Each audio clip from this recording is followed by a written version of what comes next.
Para que serve a igreja? Com Luciano Subirá. Ser igreja é diferente de ir ou frequentar a igreja.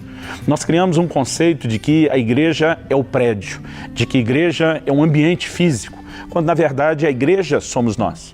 No Velho Testamento, é bem verdade que Deus habitou numa casa. Ele ordenou que Moisés edificasse e construísse uma tenda e a presença dele se manifestava no Santo dos Santos.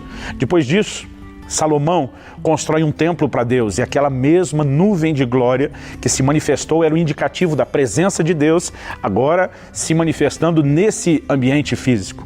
Quando o templo de Salomão foi destruído antes do cativeiro de Babilônia por Nabucodonosor, eles, ao regressarem 70 anos depois, nos dias de Esdras, reconstruíram aquela casa e a glória de Deus ainda se manifestou ali.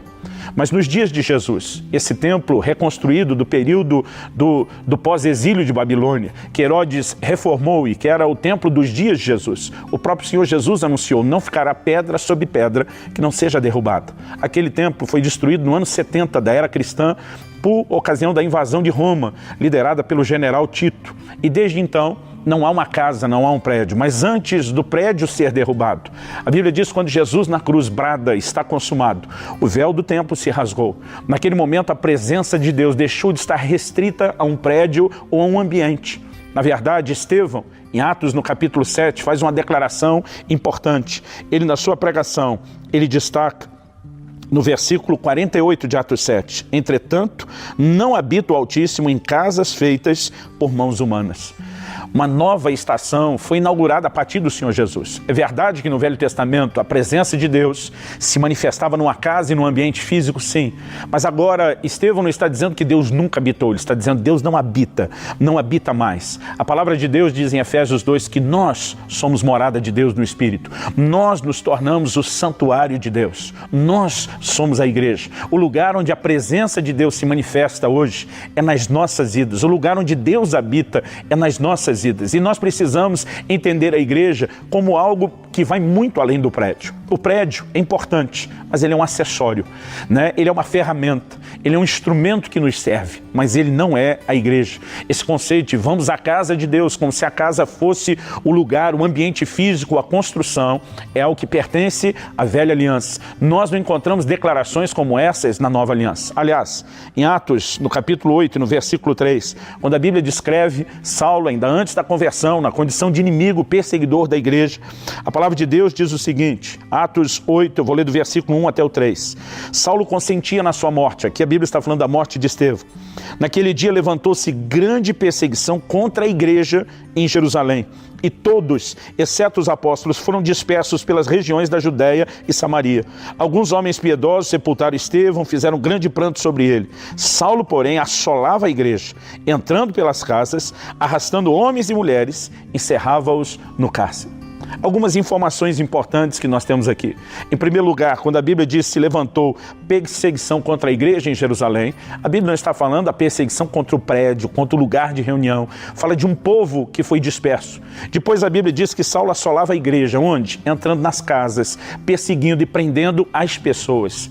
Quando nós encontramos na Bíblia uma definição clara como essa do que é ser igreja, que é viver o evangelho, que é levar a presença de Deus por onde passamos, que é um estilo de vida que envolve uma fé que não é vivida de forma sozinha ou isolada. É importante que a gente se reúna, é importante que a gente tenha os cultos de louvor e adoração a Deus. É importante que nesse ambiente a gente seja ministrado. Por exemplo, o livro de Hebreus fala a respeito de pessoas que deixaram de congregar como um exemplo a não ser seguido, porque a fé não é para ser vivida sozinha. A Bíblia é um livro de relacionamentos. Os 10 mandamentos, por exemplo, nos apresentam os 4 primeiros como reguladores do nosso relacionamento com Deus e os outros 6 como regulamento para a forma de nos relacionarmos com as pessoas. O tempo todo nós vemos a importância de vivermos a fé de uma forma que sirva os outros, que abençoe os outros, que fortaleça e encoraje os outros. Estou dizendo isso porque vivemos um tempo e uma época onde as pessoas querem viver os benefícios de um culto à distância.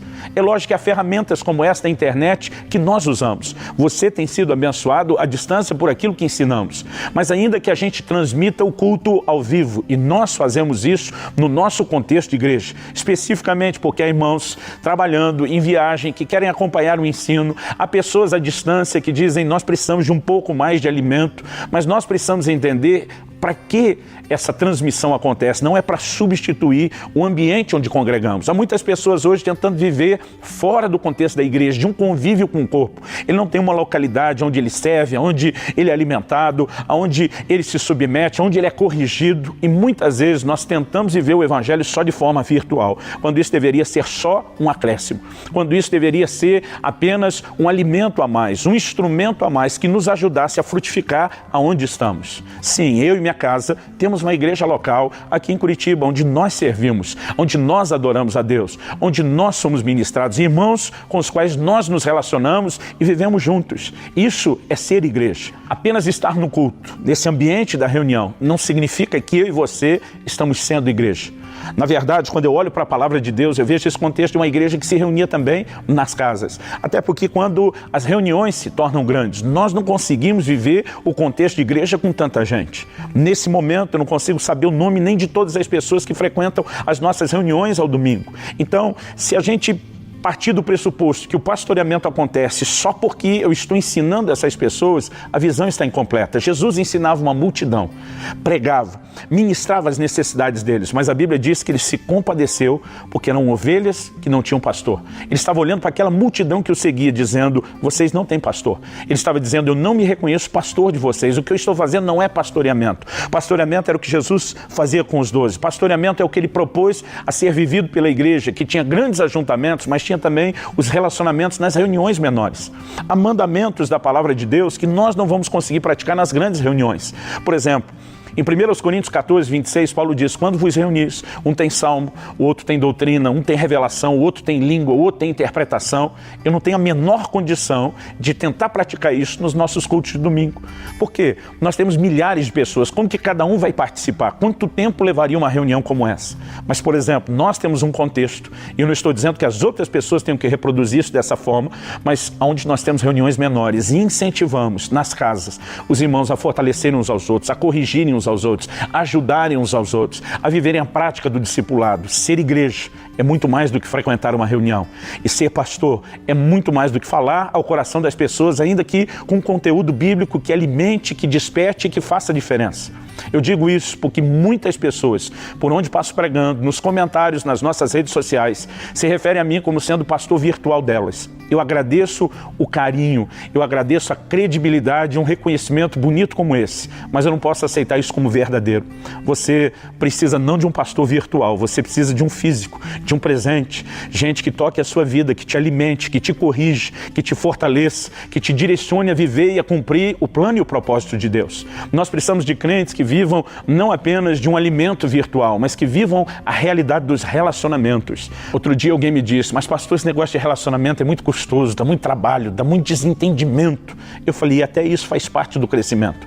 O apóstolo Paulo diz, importa que haja facções entre vós, para que os aprovados se manifestem. É nessa hora que nós conseguimos enxergar quem já tem maturidade e quem ainda precisa dela, quem já cresceu e quem ainda está no processo. E mesmo nesse ambiente de dificuldades que são geradas, nós podemos crescer, exercitando nossa fé, nosso amor, a paciência cristã, a capacidade de suportar uns aos outros, o fruto do Espírito. É nesse ambiente que eu e você seremos não apenas testados, mas também treinados para viver igreja. Pois bem, o que eu e você precisamos é viver os relacionamentos. Ser igreja significa você não apenas receber, você dar, você permitir essa avenida de ida e volta através dos relacionamentos. A palavra de Deus está cheia de menções e de ensinos sobre suportar um ao outro, amar um ao outro, fortalecer um ao outro, exortar um ao outro. E não existirá esse um ao outro se nós vivemos apenas um ambiente virtual. Eu espero que o nosso ministério continue usando essas ferramentas virtuais para abençoar você, mas eu espero não ser uma voz que silencia sobre esse assunto e te deixa acomodado sem igreja ou participando de forma fria e distante. Se envolva na sua igreja local, frutifique, honre a sua liderança, procure viver o melhor de Deus e transbordar isso servindo as pessoas. Não apenas frequente a igreja, não apenas assista à igreja, seja igreja. E a forma de você ser igreja é você entender não apenas a habitação de Deus em você, mas a importância de que você transborde tudo que tem recebido dele e receba do transbordar de Deus através dos outros. Não se desconecte de Deus, porque é possível permanecer conectado na rede e desconectar do corpo de Cristo. Jesus disse que nós precisamos estar ligados e que se permanecermos nele, esse permanecer nele não é uma conexão direta apenas. De uma vara vão brotando outras varas. Se nós permanecemos conectados uns com os outros, estamos preservando a vida, o fluir da vida e a presença dele nas nossas vidas. Fique conectado no corpo e não só na rede. Clique e veja mais vídeos como esse.